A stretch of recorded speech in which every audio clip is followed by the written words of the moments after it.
Hey, welcome to my shop. I call this episode This Old Tool, and I don't mean me. So I've got another tool that needs a new handle, an axe, and I've made a lot of my own axe handles. I'm a pretty tall guy, so personally I like a little bit longer axe handle than I can find at the store.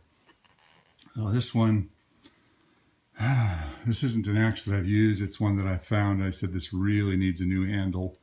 It's not even an expensive axe, but I like the challenge. So what I'm going to do is, with my tools, primarily the spoke shave and a draw knife, I've got a number of draw knives, I'm going to reshape a new handle and fit it to it. And I'm going to try the exact same kind of process of fitting this in here.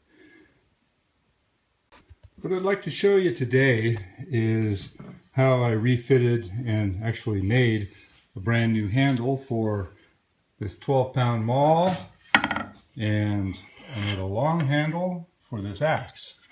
This is a standard handle, this is a commercial handle, but I wanted a long handle because I'm 6'4" and I do a lot of root cutting, and it actually hurts my back. So I added about 8 inches to this one right here. So to make a handle, there's a lot of ways that you can do it.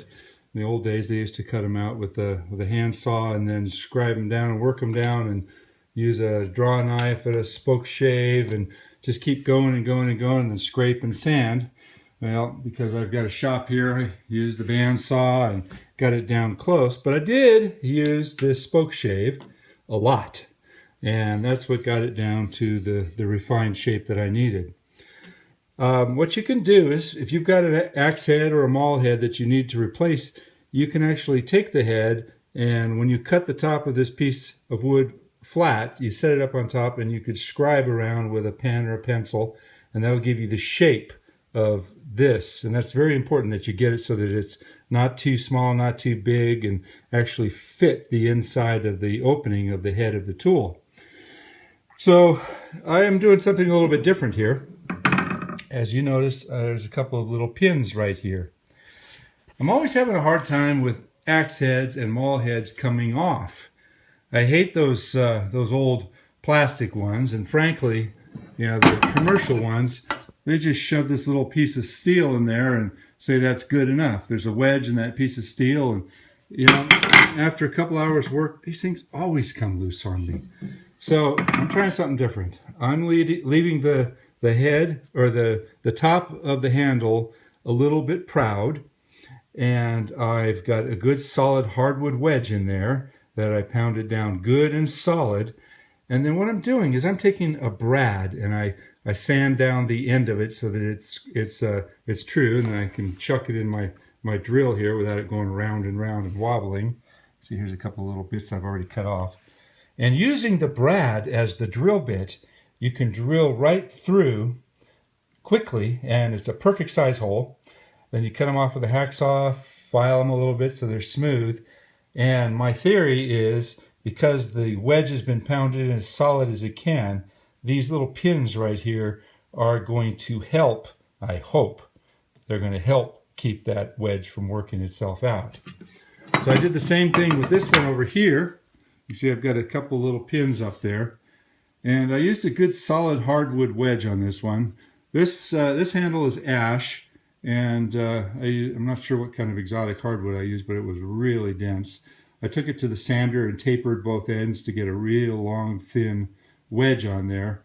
And this one I actually put a little bit of glue on it.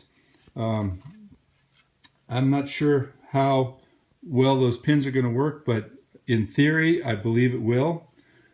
Only time will tell. Now this is a really cool tool. This is one of my favorite tools. This is from the 1700s. It's called a spoke shave. I've got newer ones. You can actually buy this tool brand new. But this is an incredibly efficient tool for shaping down one of these handles. This handle right here, which is quite a bit longer than the other axe, as you can see, I made that in about an hour. I shaped it, I cut it out, and I made the thickness cut on the bandsaw. I made a rough cut on the bandsaw, Probably the hardest part is working this thing out. I left a little ledger right here so that the axe head will seat right down on the end here. And I used a handsaw to cut down on both sides. And then I used the handsaw to cut the slot in the middle. So you don't want a real wide kerf. You want the narrowest kerf. So I used a thin handsaw and I cut all the way down. And that's what made this flare out a little bit more on the top. And I kept pounding it so that theoretically it wedges on the top, and then I pin it, and that'll keep this axe head from coming off. So tell me what you think. I think it's a pretty damn good idea. I use these tools all the time. 12-pound maul beats the hell out of you.